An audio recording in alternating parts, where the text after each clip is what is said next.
પડતર માંગણીઓ સાથે ગુજરાતની હજારો આંગણવાડી વર્કર અને હેલ્પર બહેનો સરકાર સામે જંગે ચઢી.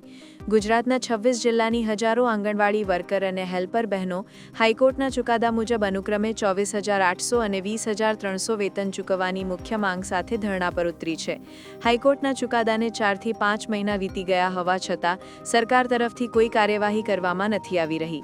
આ બહેનો આવેદનો આપી અને રેલીઓ કરીને થાકી ગઈ છે, જેથી અંતે તેમણે ધરણાનો માર્ગ અપનાવ્યો છે.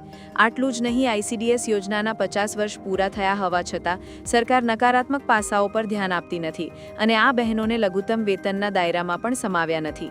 કામનો અસહ્ય બોજ, પોષણ ખર્ચની વિસંગતતા અને 12 મહિના સુધી બિલ પાસ ન થવા જેવી ગંભીર સમસ્યાઓ સામે લડી રહેલી આ બહેનોએ સરકારને આંધળી, બહેરી અને મૂંગી ગણાવી જો તેમની માંગણીઓ નહીં સ્વીકારવામાં આવે તો આંદોલનને વધુ ઉગ્ર બનાવવાની ચીમકી આપી છે.